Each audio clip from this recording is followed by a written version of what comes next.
అకౌంట్లో కూడా ఎప్పుడు చూడడం. ఖర్చు అయితే ఖర్చు అయింది, ట్యాక్స్ వచ్చే డబ్బులు వచ్చినాయి, ట్యాక్స్ కట్టే ఇంతే పెట్టుకున్నా. కానీ ప్రజల డబ్బు వచ్చేటప్పటికి, మీ డబ్బు అనేటప్పటికి ఎంత ఒళ్ళు ఉంచి పనిచేశానంటే, ఎంత ఒళ్ళు ఉంచి పనిచేస్తున్నాను. ప్రతి రూపాయికి లెక్క అడుగుతున్నా, ప్రతి రూపాయికి. మీ కష్టం అది, మీ స్వార్జితం. తాజ్మహల్ కట్టి నిర్మాణానికి రాళ్ళెత్తిన కూలీలు ఎవరంటారు? ఈ దేశ ప్రగతికి కండలు కరిగించింది ఎవరు? ఈ దేశ ప్రగతికి రక్త మాంసాలని ధారబోసింది ఎవరు? అది ప్రజలు, అది మీరు. అందుకే నాకు బాధ్యత ఉంది. నేను మీకు ఈ రోజు నేను చెప్తా ఉన్నాను, ఆ రోజున ప్రమాణ స్వీకారం చేశాను. మొన్న మన కార్యకర్తల సమావేశంలో ప్రమాణ స్వీకారం చేశాను. ఎమ్మెల్యేగా నేను ఈరోజు మళ్ళీ మీ ముందు ప్రమాణ స్వీకారం చేస్తున్నాను. పవన్ కళ్యాణ్ అనే నేను భారత రాజ్యాంగానికి కట్టుబడి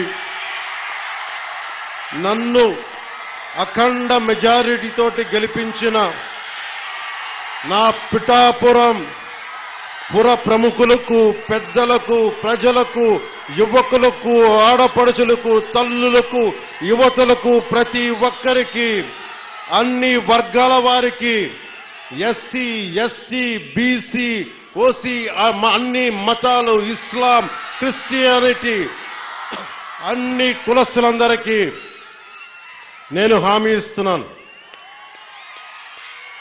మానవత్వాన్నే కాపాడుతాను, మీ అభ్యున్నతికే కష్టపడతాను. నేను లంచాలు తీసుకోను, నాకు అలాంటి అవసరం లేదు. మీ అభ్యున్నతికే నేను కష్టపడతాను.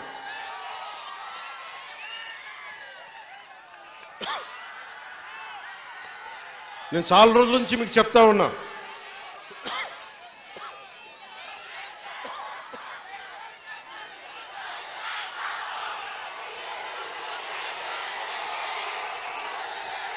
వైసీపీ గత ప్రభుత్వ నాయకులు చెప్పారు, పవన్ కళ్యాణ్ ఆంధ్రాలో ఉండడు, హైదరాబాద్లో ఉంటాడు, పిఠాపురంకి వస్తే పిఠాపురం వాస్తవ్యుడు కాదు, ఇక్కడ ఉండడు.